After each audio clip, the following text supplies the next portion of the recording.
আসসালামু আলাইকুম রহমতুল্লাহ। আশা করি সবাই ভালো আছেন। প্রিয় দর্শক, আপনারা সবাই চিন্তিত যে পাট নিয়ে কী হবে কি হবে না, সেটা নিয়ে কিন্তু সবাই চিন্তিত। তো আজকে আপনাদের সুন্দর একটি গুরুত্বপূর্ণ আজকে আলোচনা করব।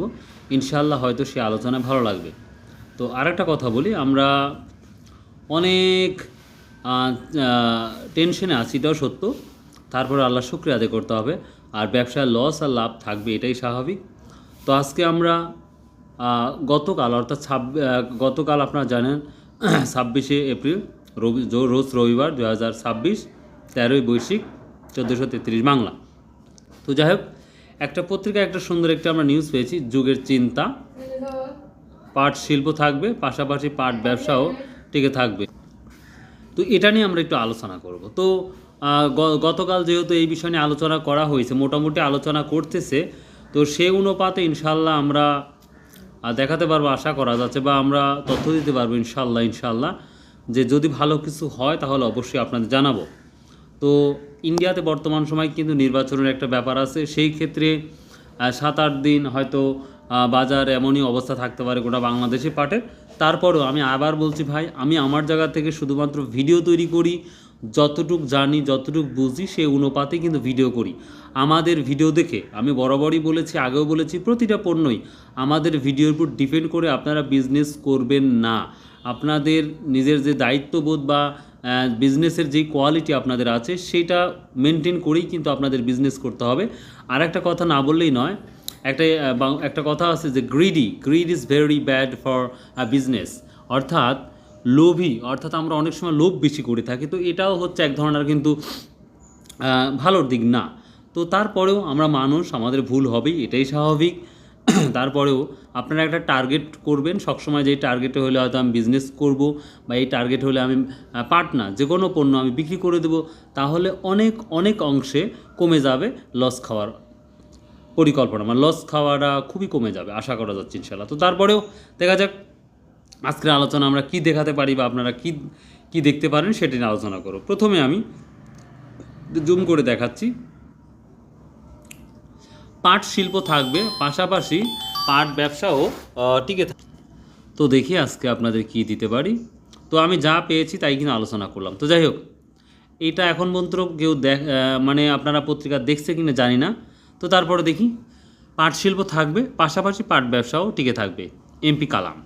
দেখেন, যুগের চিন্তা রিপোর্ট, নারায়ণগঞ্জ 5 আসনের সংসদ সদস্য অ্যাডভোকেট আবুল কালাম বলেছে, একসময় এই নারায়ণগঞ্জকে বলা হতো প্রাচ্যের ডান্ডি হিসাবে। ডান্ডি না ভান্ডি, ডান্ডি হবে, কারণ স্কটল্যান্ডের ডান্ডিতে যখন প্রথম পাট ব্যবসা শুরু হয় তখন ভারত বিভাজনের সময় 1947 সালে পাট ব্যবসার মিল কারখানাগুলো ছিল কলকাতায়। খুবই কিন্তু গুরুত্বপূর্ণ একটা তথ্য, যেটা হয়তো আপনারা এখনও জানেন না, সেটাই আমি দিলাম। পাট শিল্প থাকবে, পাশাপাশি পাট। দেখি আমাদের শ্রদ্ধেয় এমপি মহোদয় কী বলেছে, আমরা একটু সেটা আলোচনা করি। দেখেন, পাট শিল্প থাকবে, পাশাপাশি পাট। আর আমাদের নারায়ণগঞ্জে পাটের প্রথম ব্যবসা শুরু করেন একে খান। আমিও ব্যক্তিগতভাবে একসময় পাট ব্যবসায়ী ছিলাম। গতকাল শনিবার 25শে এপ্রিল নারায়ণগঞ্জ শহীদ জিয়া হল প্রাঙ্গণে অনুষ্ঠিত বহুমুখী পাট পণ্য মেলার উদ্বোধনী অনুষ্ঠানে তিনি একথা বলেন। অনুষ্ঠানে প্রধান অতিথি হিসাবে উপস্থিত ছিলেন বস্ত্র ও পাট মন্ত্রণালয়ের মন্ত্রী খন্দকার আব্দুল মুক্তাদির।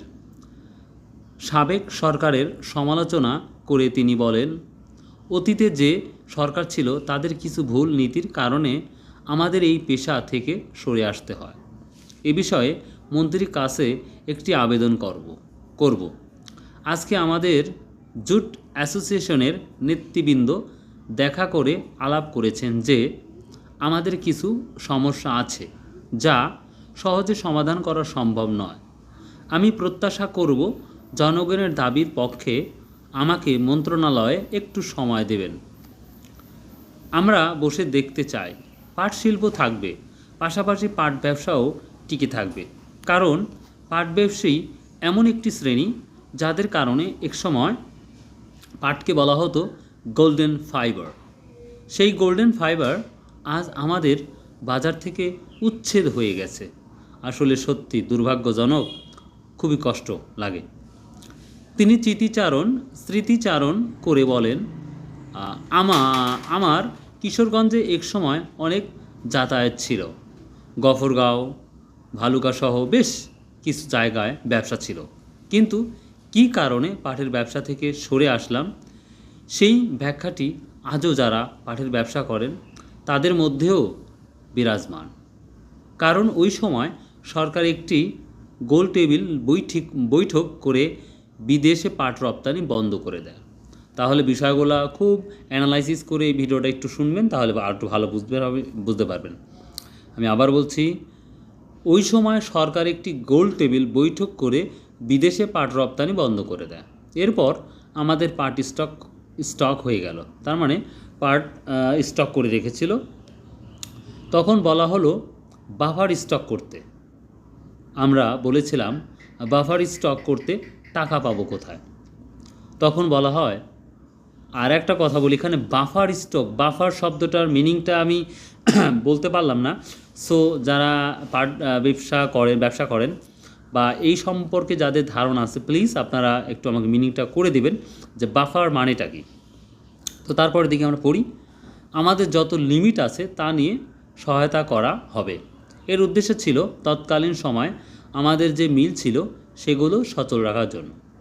আর ওই সময় যিনি মন্ত্রী ছিলেন তিনি একটি পাটকলের মালিকও ছিলেন। সমস্যা কোথায় জানেন? যখন পাট উপদেষ্টা বা যারা পাট নিয়ে মানে কাজ করবে তারাই যখন মালিক হয় তখনই কিন্তু যতটা সমস্যার সৃষ্টি হয়। এটাও তার ওই সময় এটাও ছিল, কিন্তু এটা ছিল। তো যাই হোক, সুতরাং তিনি কি নীতিতে এটি করেছিলেন সেটি বোধগম্য নয়। তিনি আরও বলেন, আজ আমরা দেখতে পাচ্ছি আগে যে সরকার ছিল সেই সরকারের মন্ত্রীও পাট মিলের মালিক ছিলেন, অর্থাৎ বশির সাহেবের কথা বলছে। আবার কি স্বার্থে ও কি উদ্দেশ্যে পাট রপ্তানি বন্ধ করে রেখেছিলেন এই বিষয়টি আমাদের লক্ষ্য রাখতে হবে। কারণ প্রান্তিক চাষিরা যদি তাদের উৎপাদনের খরচ তুলতে না পারেন তাহলে এই মেলা একদিন বিলীন হয়ে যাবে। অবশ্যই বাংলাদেশে এভাবে চললে বিলীন হয়েই যাবে, এটিও থাকবে না। সুতরাং আমি প্রত্যাশা করব মন্ত্রী মহোদয়, সচিবসহ সংশ্লিষ্ট সকলে বিষয়টি গুরুত্ব নিয়ে দেখলে সুবিধা হবে। জেলা প্রশাসক মোহাম্মদ রায়হান কবিরের সভাপতিত্বে এ সময় উপস্থিত ছিলেন প্রতিমন্ত্রী মোহাম্মদ শফিকুল আলম ভাইকে বলছি, শফিকুল আলম ভাই, প্লিজ প্লিজ প্লিজ আপনি একটা কিছু করেন। কারণ পাট যদি দেশের বাইরে রপ্তানি না করেন তাহলে কি করবেন? শুধুমাত্র যারা মিল মালিক আছে, আসলে সবার জন্যই দরজা খুলে রাখা উচিত, তাহলে কৃষক দাম পাবে, সব জায়গা থেকে পজিটিভ হবে আমার যেটা মনে হয়। তারপরেও আশা করা যায় ভালো কিছু হবে বা আপনারা করবেন। বিটিএমসির chairman brigadier general SM Zahid Hasan, অতিরিক্ত পুলিশ সুপার প্রশাসন ও অর্থ তাসমিন আক্তার, অতিরিক্ত পুলিশ সুপার সার্কেল হাসিনুজ্জামান, সদর উপজেলা নির্বাহী কর্মকর্তা SM ফয়েজউদ্দিন প্রমুখ। তো প্রিয় দর্শক, এই যে একটা যে আলোচনা করলাম, আশা করি আলোচনা আপনারা অনেকেই বুঝতে পারছেন। আসলে যতগুলা ব্যক্তিগর্ব আমরা দেখতে পাচ্ছি, প্রতিমন্ত্রী ছিল, তারপরে ব্রিগেডিয়ার জেনারেল ছিল SM জাহিদ হাসান, অতিরিক্ত পুলিশ সুপার ছিল। তো সব মিলে একটা আলোচনা আশা করা যাচ্ছে খুব দ্রুত একটা আলোচনা হবে। সেই আলোচনার পরিপ্রেক্ষিতে হয়তোবা আশা করা যাচ্ছে অল্প দিনের মধ্যেই আমরা হয়তো একটা ভালো একটা নিউজ পেতে পারি, আশা করা যাচ্ছে ইনশাল্লাহ।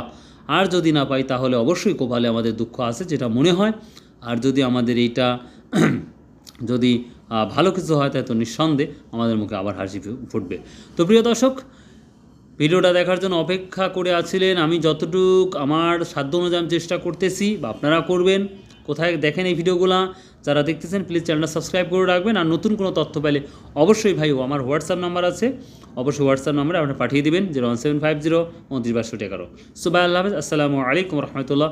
শুভকামনা রইল, আল্লাহ যেন সকল ব্যবসায়ীদের মুখে হাসি ফোটায় আর সবাই আমার জন্য দোয়া করবেন। আল্লাহ হাফেজ।